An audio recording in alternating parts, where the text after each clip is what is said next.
welcome to Reginaldesq. I'm Underhook and this is my review of the Russian Tier 4 self-propelled gun, the SU-5. So is it any good?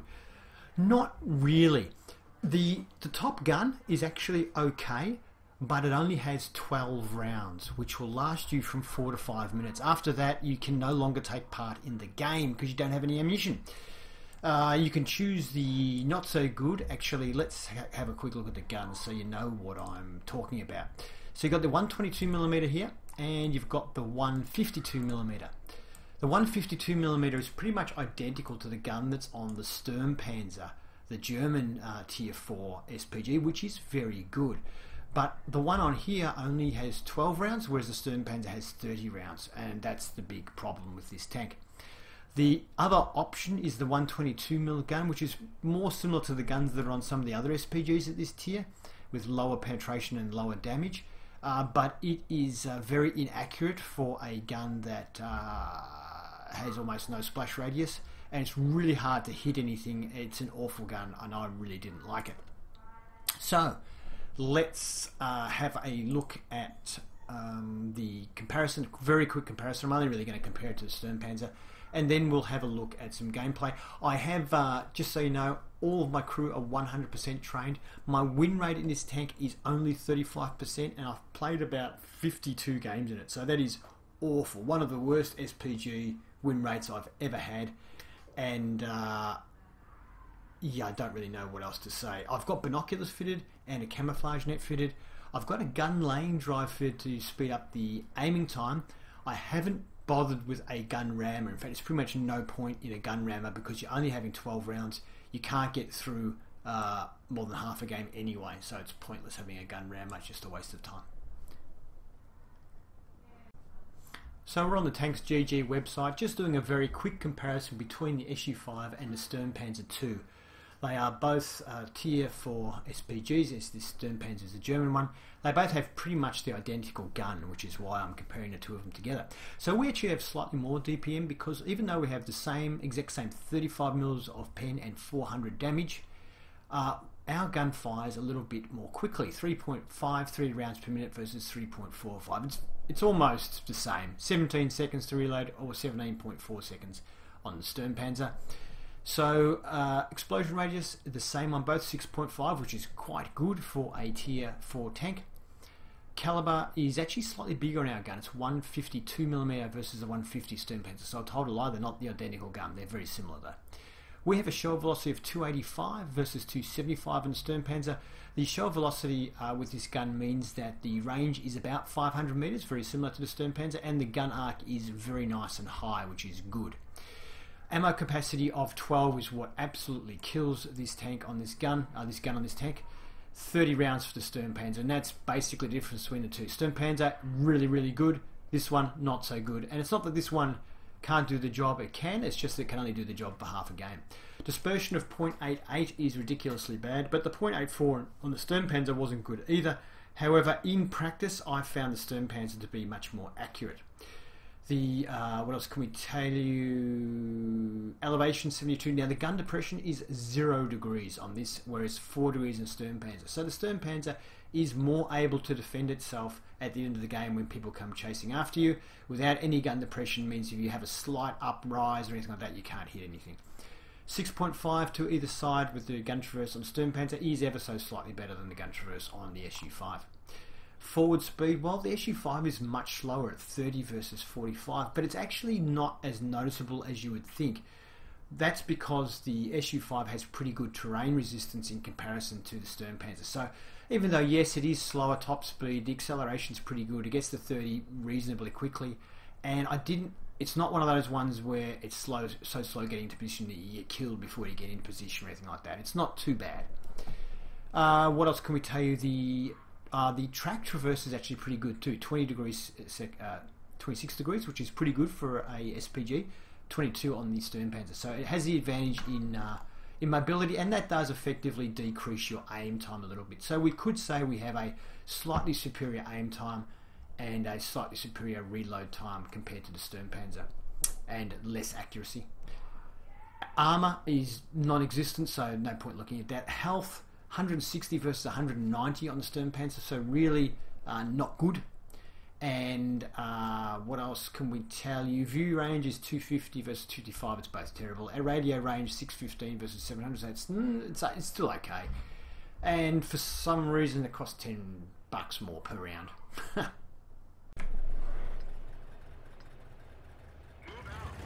The map is Coralia. It's a tier 4 match, and we're in a tier 4 tank, so that's pretty good. I might just change this so it shows us tanks. That's it. There are 7 bots on each team, which is the maximum number of bots that can be in a tier 5 game. So I'm moving up because I have the actually, which gun do I have fitted? I think I have the, yes, I have the 122mm gun fitted, which has a range of around about 700 meters. It has an aim time is the same on both the guns. The aim time of this gun, it says 6.5. We know that's only 60% aim, so it's more like about an 11-second aim time. The splash radius is pretty small though, only 2.5 meters. So you can see there we didn't do any damage at all. You pretty much have to hit the tank directly to do any damage. And now it only has 30 mils of penetration and does an average damage of 300. Now we actually did clip the tank with that last shot, so we actually got some damage in, 170 damage, so that was good. Clip the back of it. So you can see it's not like a low damage, super fast aiming or anything like that. The aim time isn't really that quick. It does have a quicker rate of fire, 3.87 rounds per minute versus 3.53 on the 152mm, but that's still not what I would call super fast loading time for a gun like this. This is obviously a bot. Let's see if we can hit it. No, he's dead already. The bot's just driving in the open here. I'm assuming this is a bot as well.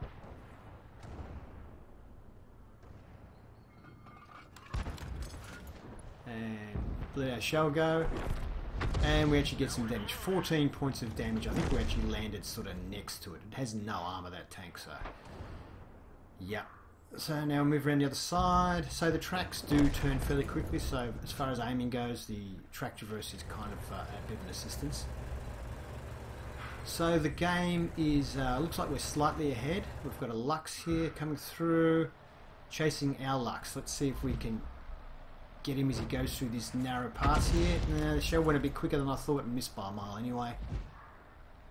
I really want to try and keep our Lux alive because if he dies there's nothing stopping him coming straight to me, so...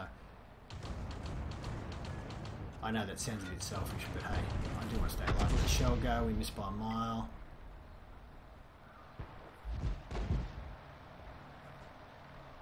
Oh, he ran, well done, good ram. So let's see if we can hit this M2 medium here.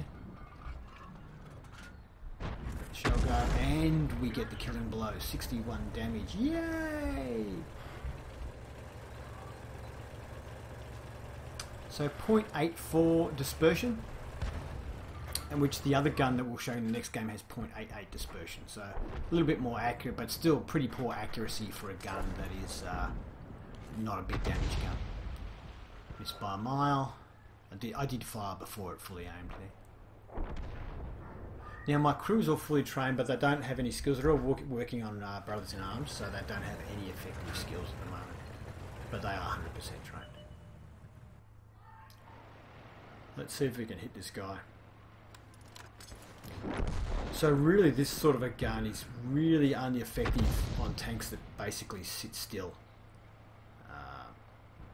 Which, by the time you get to this tier, there's very few tanks that will just sort of sit there anymore. And the one thing I noticed about the bots is they almost never stop moving. Okay, so it looks like we clipped him there doing 93, so at least we did some damage in this game. I really just have had enough of this tank. I don't like it, and my replays kept getting wiped, so I just decided I'm just going to play a couple of games in it and you get what you get. Sorry about that, but I just want to get this review done and dusted so I don't have to play this tank ever again. I decide to move forward because in case he's right up against the wall. I don't think he is. I think he's actually going to be over on the left of the map. I might actually start heading towards the left and see if we can find this guy. AMX-40 is not a super fast tank. Pretty well armoured for a tier 4 though.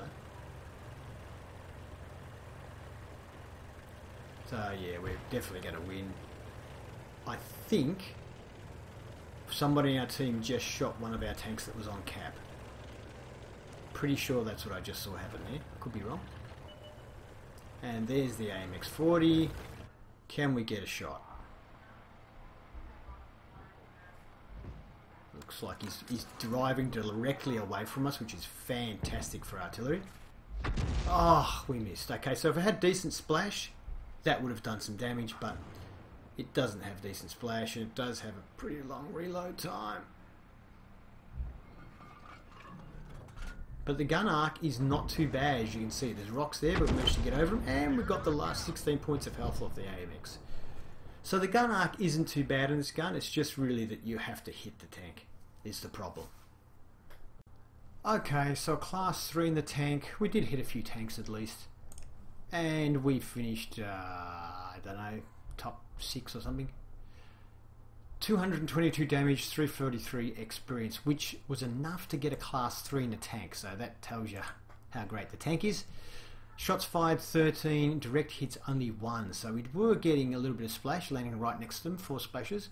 222 damage, 5 damage, 2 destroyed. Assistance damage 229, that probably helped us a bit with our XP. And there you go. The map is Prokhorovka. It's a tier 5 game. We're in our tier 4 SPG. So this gun is the 152mm gun. Now it only has a range of 500 meters, so I can't hang around at the back in the bushes. I have to make my way up. There's not many choices to do that. Well, actually there is quite a few choices. I think I could go either side of the map, but I like to go here. The reason I like to go along this channel here is because it allows me to shoot to either side of the map, so I can shoot up onto the hill if I need to, I can shoot straight ahead if I need to, and I can shoot to the other side of the map. So this is why I like to hang around the middle with these guns that have about 500 meters range. I decide this is close enough. I don't want to get too close. And we can see there's a Swedish medium tank there. We also have a Russian medium sitting there as well. Russian medium doesn't have much armor, so I'm tossing up, but I decided to go for this guy. He's going straight back. Oh, now I decide I can maybe hit both of them. And we let it go 182 to the 28, 75 to, I think it was 75, 74 to the STRV. So that was a great opening shot. Straight away you can see with this 152mm gun, it has 6.5 meters of splash damage. I just let another shell go in case they're sitting there. And the splash damage makes a huge difference right off the bat. So this gun, I actually have no issues with this gun. It's a good gun. The issue I just only have is it only has 12 rounds. And it's just not long enough to get through a good game. Valentine 2. Something interesting happens towards the end of this game with this Valentine 2, so I'll be interested to see. Now, I was going to shoot this guy, and then I noticed that I got spotting damage, and I'm getting spotting damage, so I decided not to shoot, because I figured, well, if I'm spotting him, he'll be able to see me when I shoot. And it's also a really bad sign that I'm doing the spotting, and look how far back I am. I'm, what, at least 250 meters back, and I'm the one spotting. We do have a B1 driving around, which I think he's probably a bot. He is a bot. And then we have, what's the other one? An A something or other. Is it the AMX-40? It is, it's the AMX-40. They're both bots. So both tanks doing the spotting for us at the moment are bots. So without them, we'd be stuffed. How's that, eh? Relying on bots for spotting. Oh dear.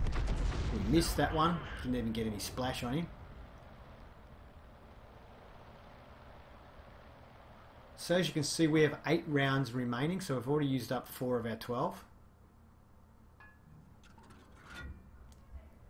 It does sort of make it so you're less likely to take speculative shots because you're trying to conserve ammunition, which is a really bad thing. Like if you just think there's a tank there, you want to just be able to fire, but really with this I tend not to do it because I'm just so worried about running out of ammunition. Same thing too, I tend not to shoot without being aimed because I keep thinking, oh, I'm going to run out of ammo, I don't want to waste a shot. Whereas really I should be just making a decision and letting the shot go. So I'd let it go there because I'm thinking these tanks might crash into each other again. But as it turns out, we hit the T-28 and get the killing shot. So that worked out kind of well. Now this Valentine 2, see how far away he is. He is about 100, he's about 200 meters away. Now finish loading. Waiting, waiting, waiting. My camouflage net is up. There's the Valentine. Okay, my camouflage net went down there. And I've just been shot by the Valentine. We get a shot on him, but what? And have a look on your left of your screen. That Valentine 2 hit me with a gold round. And he's a bot. So that's something I didn't know. Bots can spot you at 200 meters through a bush, and bots fire gold. I didn't know that. So, and they drive premium tanks apparently. So there you go. Interesting. Alright, anyway, we're dead, so let's finish it off. Another class 3 game, although this one was on a defeat, so we probably would have done better than that had it been a win. I have got mastery with this gun before. I think I did about 1,000 damage, but that was one of the replays that I lost. SU-5, we did 742 damage, I think it says, with 235 XP. Fish on top for our team. We got slaughtered though, as you can see. And shots fired 6, direct hits 4, splash damage 6. Yeah, we just didn't really have anybody contesting that ridge in front of us, so he just drove over, spotted us and shot us. There wasn't really anything we could do there. We couldn't have been further back, really, I don't think. But you can see that even though we only got to fire 6 shots, we did 742 damage. So potentially you can have pretty big games with this gun.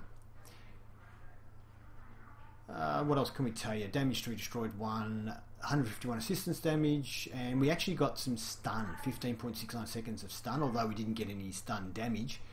But you can actually stun with this. The shots have enough splash damage and stuff to do that, so that's quite interesting as well. 17,000 profit, but that includes a holiday bonus of about 4 grand, so it's okay, not great. Thank you for watching my review of the SU-5.